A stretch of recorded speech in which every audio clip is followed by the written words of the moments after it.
Kalau korang bukan nak kurus, bukan nak kempis perut, ini air bakar lemak korang jangan minum ah. Kalau tidak nanti you minum, you tengok semua ini nanti berlaku dekat you.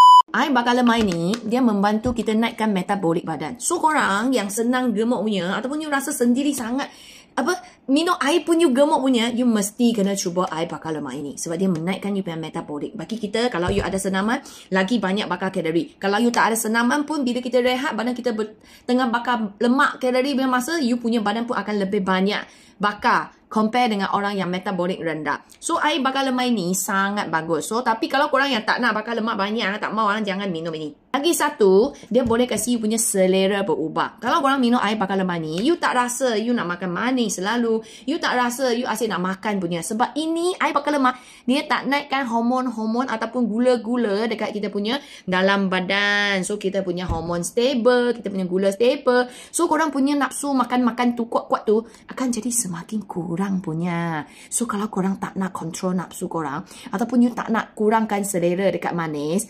jangan minum dia. Satu sachet kita buat air bakar lemak ni 10 kalori saja tau. So, bila you tengok metabolik korang meningkat. Korang suka makan manis-manis semua. Air ni satu botol macam ni 10 kalori aja.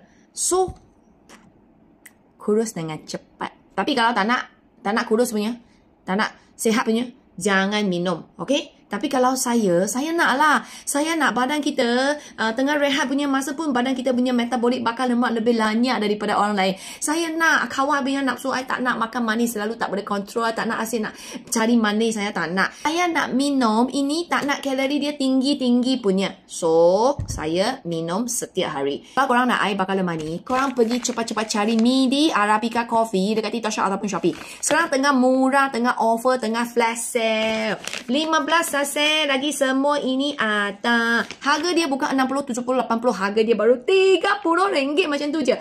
Laju-laju pergi order. Kalau korang nak ikut cara saya minum, setiap hari minum macam ni, cara waktu Mami tulis kat sini, korang ikut. Mana tahu lepas korang minum, tak sampai satu pack habis, korang suruh dapat badan korang makin bertenaga, bakar kalori tu lebih banyak, kurang rasa nak makan, perut rasa kenyang-kenyang, tak berapa suka dekat manis. Lagi hormon stable, gula stable, emosi pun stable sekali. Bukan manis dia pahit-pahit manja yang boleh cut selera kita makannya. So, korang yang tak suka manis, ini korang akan enjoy. Kalau korang sangat suka manis, ini mula-mula akan rasa pahit sikit, tapi kemudian akan rasa ini sedap, manis, taras sedap.